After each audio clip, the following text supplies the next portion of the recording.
ассалому алайкум дӯстон, шумо дар шабакаи нокаутиҷӣ қарор доред ва мо барои шумо дар бораи гуфтаҳои Ҳабиб Нурмагомедов оиди муҳорибаи Фаридун Одилов бо Александр Шлеменко гап мезанем.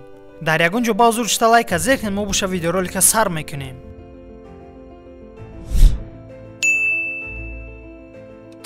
дар Инстаграм пахши мустақими Ҳабиб бо Gorilla Energy баргузор гардид. аз сабабе ки Gorilla шарики расмӣ бо Ҳабиб аст, аз ҳамин сабаб пахши мустақим бо Gorilla пешкаш гардид ва худи ҳозир якчанд ҷавоби додаи Ҳабибро оиди Фаридун Одилов ва оиди Александр Шлеменко мо пешкашатон мекунем. чӣ хеле ки аз видеои пештара ба мо шумо аллакай маълум аст, муҳорибаи Фаридун Одилов ва Александр Шлеменко санаи 1 апрел дар шаҳри Сочи Федератсияи Русия баргузор мегардад. журналисти Gorilla Energy ба Ҳабиб чунин савол дод: оё ташкилот омода аст ки барои баромад кардани Фаридун дар он тарафи уқёнус ҳамаи шароитро муҳайё кунанд? акнун биен ҷавоби Ҳабибро дар ин бора гӯш мекунем. 1.5 сол пеш мо ташкилоти GFC-ро харидорӣ намудем ва онро ба Eagle FC табдил додем. ман ҳамон вақт гуфта будам ки мо чемпионҳои худро калон мекунем ва Фаридун аз ин шаҳодат медиҳад. агар Фаридун бар Шлеменко ғалабаро ба даст орад, ӯ рақами 1 дар байни ММА Русия мегардад.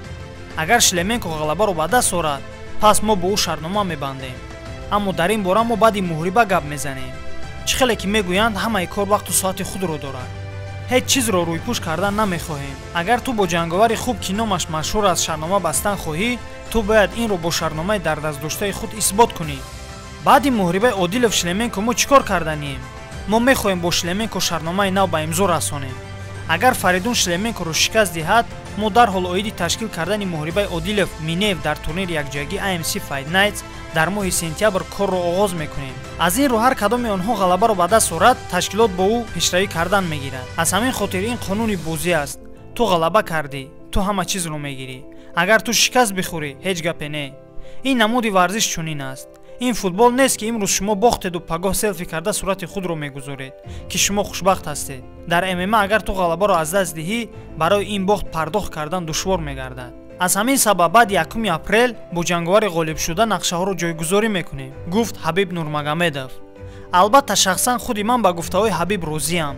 намуди варзиши ММА аз ҳар як ҷанговар интизом, яъне дисциплинаро талаб мекунад. дар ҳақиқат агар Фаридун Одилов дар муҳориба бо Александр Шлеменко ғалабаро ба даст орад, рақами 1 на танҳо дар ММА Русия мегардад, балки дар тамоми давлатҳои Осиёи Миёна аллакай ӯро мешиносанд ва муҳорибаи ӯ бо Минеев дар соли 2022 яке аз беҳтарин муҳориба шуда метавонад. тасаввур мекунем ки Фаридун дар муҳориба бо Минеев ғалаба кард. давоми корномаи ӯ чӣ гап мешавад? ман ба шумо мегӯям ки агар дар муҳориба бо Владимир Минеев, терминатори тоҷик, ғалабаро ба даст биёрад, пас ташкилот ӯро ба амрико мебарад ва терминатори тоҷик корномаи варзиши худашро аллакай дар амрико давом медиҳад. аммо ҳамаи ин дар як лаҳза ё ки дар як миҷа задани чашм баргузор намешавад. вақту соаташ ки фаро расад, мо ҳамаи инро ҳамроҳ бо шумо мебинем. дар охир чӣ гуфтаниям? хоҳони онам ки терминатори тоҷик бигузор санаи 1 апрел дар муҳориба бар зидди Александр Шлеменко ғалабаро ба даст биёрад ва як бори дигар исбот кунад ки ӯ терминатори ҳақиқист. ва асос дӯстон, камарбанди худро ва тахаллуси чемпиони вазни миёнаи ташкилоти Eagle FC-ро аз даст надиҳад. шумо низ дӯстон дар зери видео ҳатман фикру андешаҳои худро оиди муҳорибаи Фаридун бо Шлеменко ё ин ки Фаридун бо Владимир Минеев дар зери видео нависед. дар хотир доред ки фикри ҳар яки шумо барои пешрафти кори мо зарур ва муҳим мебошад. аз ҳамин хотир ҳатман комментария гузоред. баҳри пешравии шабака бошад лайк гузоред ва зангулачаро бошад барои аз видеои навбатӣ бохабар шудан гирён кунед. чунки ҳамарӯза хабарҳои муҳим ва тозаро аз ҷаҳони ММА мо пешкаши шумо мегардонем. раҳмат ки видеоролика то охирша тамошо кардем. худатонро дар ҳавои сардӣ эҳтиёт кунед. то видеоролики навбатӣ, хайр.